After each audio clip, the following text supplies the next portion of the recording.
ভাইরা আমার, আমাদের অনেক ভাইরা আছেন যারা মনে করেন যে আমি তো আমার ডিউটি পালন করছি, আমি আর কি করব, আমি তো উপরস্থ বস বা কর্মকর্তার নির্দেশ রক্ষা করছি, আমি নিজে থেকে তো কোনো অন্যায় করছি না, অতএব এটার জন্য বোধহয় আমার কোনো দায় থাকবে না। পরিষ্কারভাবে তারা শুনে রাখেন, আল্লাহ রাব্বুল আলামিনের কাছে নির্দেশদাতার অপরাধের যেরকম বিচার হবে, নির্দেশ তামিল করে যিনি অন্যায় করেছেন, অপরাধ করেছেন, বাস্তবায়ন করেছেন, তারাও আল্লাহ তাআলা কি করবেন? বিচার করবেন। আল্লাহ তাআলা বলেছেন, তাআওয়ানু আলাল বিররি ওয়াত তাকওয়া ওয়ালা তাআওয়ানু আলাল ইসমি ওয়াল উদওয়ান। তোমরা ভালো কাজ, তাকওয়ার কাজে একে অন্যের সহযোগী হও, আর পাপ এবং সীমালঙ্ঘন, আল্লাহর অবাধ্য হওয়ার কোনো কাজে কেউ কারোর সহযোগী হতে পারবে না। আমার আত্মীয় স্বজন, তার মুখের দিকে তাকে একটা অন্যায় করলাম, স্যার বলছেন নির্দেশ, তাই আমি চাকরি রক্ষার্থে করলাম, কোনো আল্লাহ তাআলার কাছে এই সমস্ত এক্সকিউজ কাজে আসবে না। এজন্য ভাই, যেই চাকরি করতে গিয়ে আপনাকে অন্যায় করতে হবে সেই চাকরি করবেন না। মানুষের একটা পেট পালার জন্য এত কষ্ট করতে হয় না। এই যে আল্লাহর পশু পাখি আছে, সাধারণ কুকুর শুকুর আছে, গরু ছাগল আছে, হাঁস মোরগ আছে, এরাও এদের পেট দেখবেন পেলে ফেলে এদের পেটের ব্যবস্থা হয়ে যায়। এরা কোনো চাকরি করে না, ব্যবসা করে না, আল্লাহ তাআলা তাদেরকে না খাইয়ে মারে ফেলেন না, আল্লাহ তাআলা রিজিক দাতা। অতএব একজন ইমানদার সামান্য একটু পেট পালার জন্য, সামান্য একটু পয়সার জন্য তিনি কারোর অন্যায় নির্দেশ মানবেন বা পালন করবেন, এটা তার দ্বারা কখনো কল্পনাই করা যায় না।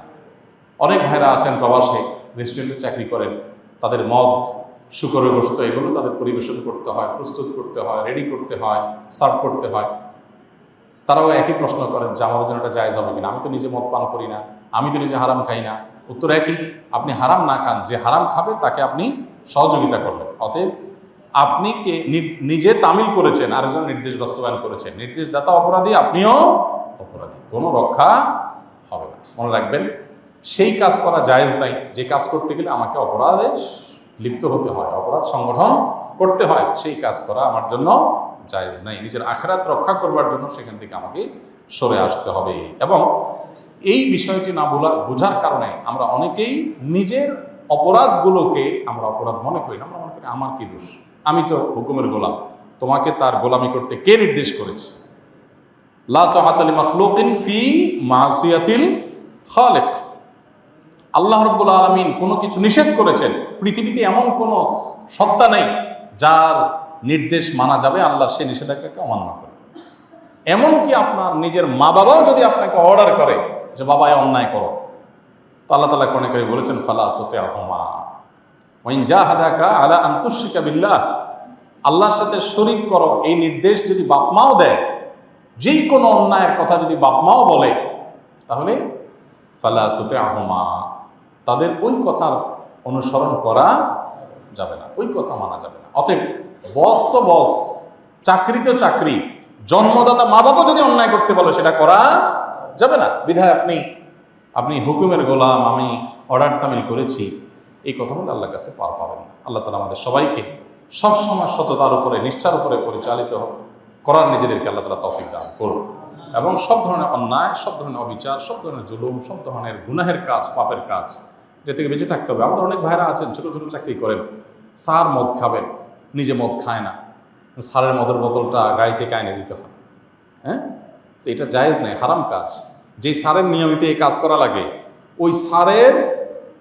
ওই স্যারের চাকরি ছেড়ে দিয়ে প্রয়োজনে রিক্সা চালাবেন, প্রয়োজনে অন্য কিছু করবেন। আমি জানি এই পৃথিবীটা বড় সংকীর্ণ হয়ে আসছে। আজকে এক ভাইয়ের একটা লম্বা চিঠি পড়লাম, দুঃখ করে লিখছেন যে আমি হেদায়েতের পথে আসছি বেশি দিন হয় নাই, এখন দেখি পায়ের তলায় মাটি নেই, সৎভাবে ব্যবসা করতে গেলে যান বাঁচে না এমন অবস্থা। কারণ সব অসৎ ব্যবসায়ী, এদের মধ্যে একজন সততার সাথে থাকতে গেলে তার জিনিসের দাম বেশি হয়, মানুষ বেশি দিয়ে কিনতে চায় না, নানামুখী বাধা আসে। ভাইরা আমার, পৃথিবীটা মুসলমানদের জন্য সংকীর্ণ। ওয়াদাকাত আলাইনাল আরদু বিমা রাহাবাত, যতদিন আসবে তত আমাদের জন্য পৃথিবীটা ছোট হয়ে আসবে। যেখানে যাব অন্যায় অনাচার, এটা করা যাবে না, ওইটা করা যাবে না, এটা কিয়ামতের লক্ষণ। এই সময়গুলোতে কোনো রকম যান বাঁচিয়ে জীবনটা পার করে দিতে হবে, তারপর সততার সাথে কোনো প্রকার কম্প্রোমাইজ করা যাবে না। তো যেই স্যারের চাকরি করতে গিয়ে আমার নিয়মিত অন্যায় করতে হয়, একটা হলো যে কখনো কোনো কারণে হয়ে গেছে, ফেসে গেছি, ভিন্ন কথা, কিন্তু আমাকে এই কাজটাই করতে হয়, অন্যায় করতে হয়, তাহলে সেই কাজ আমার জন্য করা জায়েজ নাই। ইমানদার না খায় থাকবে, তারপর অন্যায় করবে না। আল্লাহ আমাদের সেরকম ইমানদার হওয়ার তৌফিক দান করুন।